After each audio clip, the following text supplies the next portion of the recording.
네, 안녕하세요. 토미네이터TV입니다. 최근에 이란과 미국 전쟁으로 떠들썩합니다.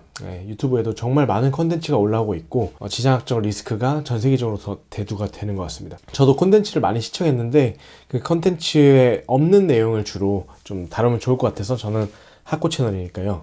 그래서 그 얘기를 좀 해보겠습니다. 제가 과거에 이 기술공화국 선언이라는 책을 설명드리면서 걸으면서 컨텐츠를 만들었었는데, 팔란티어의 위협에 대해서 이제 세계 패권이 이제 기술을 중심으로 돌아간다라는 말씀을 드렸었는데, 미국이 이를 정말 잘 실천하고 있죠. 미국이 과거에 이제 패권을 장악했던 방법은 이제 경제 금융을 통해서였는데, 지금 같은 경우는 그 국방부의 이름을 전쟁부로 바꾸면서까지 지정학적인 전략에 힘을 쓰고 있습니다. 그런 작전들의 이제 1등 공신이 미국의 이제 기술 테크 기업인데, 팔란티어 같은 경우가 많은 공을 세웠죠. 여기서 사족을 더한다면 저는 진짜 놀랍습니다. 매일매일이 너무 놀랐습니다. 솔직히 이제 미국 입장에서 중국이나 기타 러시아 같은 군사 대국들이 분명히 위협적일 거란 말이에요. 군사가 전 세계적으로 상향 평준화가 돼가지고 핵폭탄을 100개 가지고 있는 것과 90개 가지고 있는 것과 2개 가지고 있는 것과 큰 차이가 없단 말이죠. 하나를 터트리면은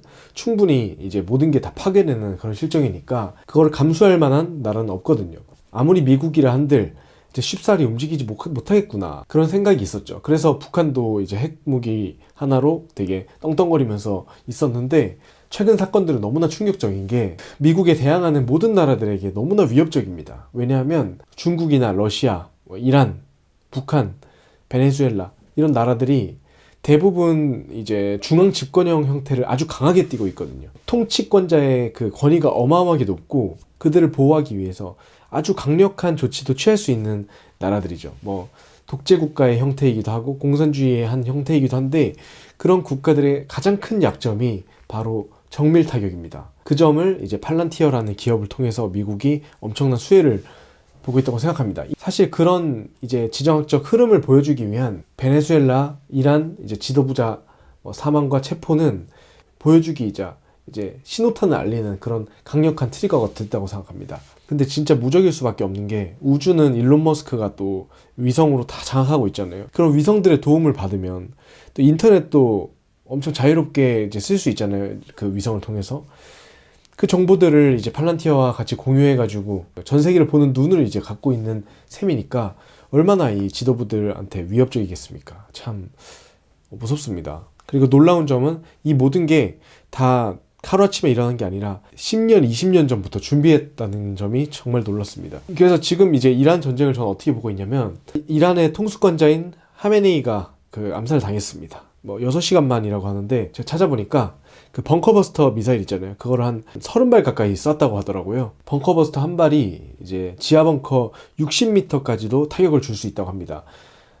제가 이제 인터넷에서 찾아본 결과로는 하메네이가 한 90m 정도 되는 벙커에 있었다고 하는데, 그 같은 부위를 미친 듯이 타격을 해가지고 이제 위치가 특정이 되니까 목표물을 정확하게 조준을 해서 하메네이부터 이제 자식 그리고 손자까지 이렇게 거의 멸족 수준으로 타격을 했다고 하는데, 이란 정부의 입장에서는 아주 충격적일 겁니다. 베네수엘라도 그 마두로가 생포되고 난 뒤 당 후계자로 이제 들어오면서 강경 정책을 하려고 했지만 미국의 협박에 금방 무너지는 그런 모습을 보였습니다. 그리고 이제 결과적으로는 베네수엘라에 있는 석유들이 중국으로 한 5% 정도 수입이 됐었는데, 수출이 됐었는데 이제 미국으로 흡수가 되는 그런 상황이죠. 그래서 이란도 마찬가지로 처음에는 지금 강력한 저항을 하고 있습니다. 호르무즈 해협을 이제 봉쇄하는 흐름을 보이고 있고, 세계에 이제 원유를 수출하는 그런 한 20-30% 정도의 전 세계 그 물량을 막아서 세계 경제에 큰 충격을 주는 그런 많은 협박을 해왔지만, 지금까지는 그걸 실제로 이루진 않았거든요. 최근 같은 경우는 이제 이란의 정부가 전복 수준에 올라왔으니까 자기네의 목숨을 내놓고서까지 이제 정권 교체를 스스로 자행하진 않을 거거든요. 그래서 어느 정도 저항이 있을 가능성이 높은데, 이제 해협에 봉쇄까지 하게 되면은 좀 더 우리가 투자하는 주식과 코인 이런 거에는 타격이 있을 수 있는 부분이고, 또 이란은 또 적이 많습니다. 그래서 중동의 여러 나라들과 또 이제 유럽 국가들 각국이 다 긴장 상태였었는데, 이란이 이제 수세에 몰리니까 그 각국에 있는 미국 주둔지를 타격을 하면서 여러 나라에 이제 폭탄 투하를 하고 있는데 두바이 같은 경우도 공격을 받았고 이제 바레인, 뭐 쿠웨이트, 또 이탈리아 같은 경우도 공격을 받았다 하더라고요. 이렇게 열세에 되게 몰리고 있는 상황인데 흐름이 어떻게 되나 모르겠습니다만 제 개인적인 생각으로는 이제 베네수엘라 비슷하게 어느 정도 이제 협상이 되지 않을까 싶습니다. 미국도 계속 장기로 경제를 끌고 가는 것은 중간 선거에도 그게 여파가 있을지 모르고 금리 인하가 계획되어 있는데 그것도 빠그러질 수도 있으니까 좀 쉽게 끝나는 게 낫지 않겠습니까? 뭐 우리나라 같은 경우는 만약에 호르무즈 해협을 봉쇄한다고 하면은 원유의 한 거의 80% 정도의 그 수입길이 막힙니다. 그러면은 기름값이 엄청 폭등할 것이고 물가도 정말 많이 오를 것이고 경제가 아주 힘들 것입니다. 안 그래도 지금 뭐 주식은 많이 오르지만 자영업자들이나 좀 작은 기업들은 힘들잖아요. 좀 특별히 위험한 일이 일어나지 않았으면 좋겠고 미국이 압승을 하게 된다면 중국 같은 경우는 되게 곤란해지는 상황에 처하는데 베네수엘라에서 한 5% 정도의 저가 원유를 수입을 했었거든요. 그리고 이란에서도 한 13% 정도의 원유를 수입을 했습니다. 그 중국이. 그리고 러시아에서 또 20% 정도 하고 있는데 이런 세 나라의 기름이 특징이 이제 다른 나라에서 수입을 하는 것보다 훨씬 더 싸게 먹혔거든요. 중국 입장에서 훨씬 더 싸게 먹혔었는데 이제 그게 안 되면은 다른 뭐 사우디나 뭐 이라크 뭐 다른 나라들의 원유 수입에 더 의존을 하게 되는 입장인데 훨씬 더 이제 비싼 대가를 치러야 하기 때문에 중국이 요즘에 이제 부동산도 그렇고 경제가 지금 막 아주 좋은 상태는 아니죠. 뭐 기술은 많이 올라왔지만 이제 무리하게 그 기업을 키우려고 하는 그런 보조금 정책 그리고 대출 정책 이런 것 때문에 중국이 쉽지는 않을 텐데 어쨌든 많은 고민하고 있을 것 같습니다. 그렇지만 또 이란이 공격받는 거에 대해서는 크게 입장을 이제 내놓지 않고 그냥 규탄한다 정도만 하는 거 보니까 과거에는 그 뭐 군사적인 대응도 하겠다 뭐 이런 말을 했는데도 말이죠. 그런 걸 보니까 조금 더 이제 미국의 압승에 더 점이 쳐져 있다고 저는 생각하고 그리고 또 한 가지 키로 지금은 이제 주말이기 때문에 그 장이 다 닫혀 있잖아요. 그런데 이제 비트코인은 24시간 이제 가격을 볼 수 있단 말이죠.